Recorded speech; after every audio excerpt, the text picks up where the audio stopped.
জুলাই ঘোষণাপত্র কেন হচ্ছে না এটা সরকারকে স্পষ্ট করা উচিত। বৈষম্যবিরোধী আন্দোলন, জাতীয় নাগরিক কমিটি, জাতীয় নাগরিক পার্টি তাদের জায়গা থেকে সর্বোচ্চভাবে জুলাই ঘোষণাপত্রের জন্য কথা বলেছে, ছাড় দিয়েছে, আলোচনা করেছে। সরকারের কাছে আমাদের খসড়াটি দেওয়া আছে। এখন সরকারের এটা স্পষ্ট করা উচিত সরকার আসলে কেন দিচ্ছে না। আমরা বলেছি যে 3 আগস্ট আমরা আমাদের যে ইশতেহার এবং আমরা চাই, এখনও চাই যে সরকারই এটা দিক। এটা আমরা আমাদের দেওয়ার থেকে সরকার যদি সব দল মিলে দিতে পারে সেটা দিবে। যদি সরকার সেখানে ব্যর্থ হয়, আমরা অভ্যুত্থানের অন্যান্য অংশীদারদের সাথে কথা বলছি, তাহলে এই দায়িত্ব আমাদেরকেই নিতে হবে। এই ইশতেহারটা কি এনসিপির ইশতেহার না, এটাকে জুলাইয়ের মানে কি ইশতেহার বলছেন মূলত?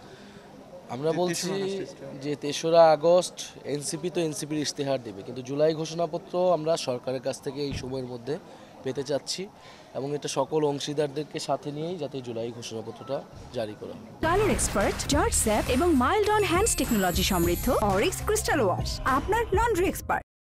দেখুন, আমরা খুবই মর্মাহত এবং আমরা বলতে পারেন ক্ষোভ আছে আমাদের ভিতরে যে অন্তর্বর্তীকালীন সরকার একটি গণঅভ্যুত্থানের সরকার হওয়া সত্ত্বেও তারা অত্যন্ত অপর্যাপ্ত এবং অপরিণত আচরণ করেছে এবং তাদেরকে বাংলাদেশের মানুষ যে ম্যান্ডেট দিয়েছিল সেটা তারা কোনোভাবেই সেটা তারা প্রতিফলিত করতে পারেনি।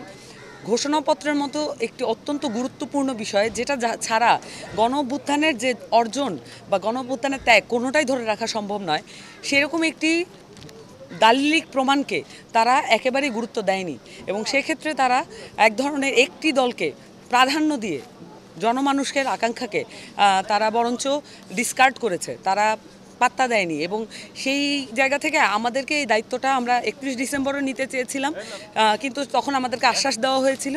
কিন্তু এইবার 3 আগস্ট আমরা অবশ্যই ঘোষণাপত্রের ব্যাপারে সিরিয়াস থাকি। 3 আগস্ট আমরা ঘোষণাপত্র প্রণয়ন করব এবং সকলকে সাথে নিয়ে শহীদ মিনারে সেটা পাঠ করা হবে, যদি না এর মধ্যেই সরকার উদ্যোগ নিয়ে ঘোষণাপত্র প্রণয়ন করে।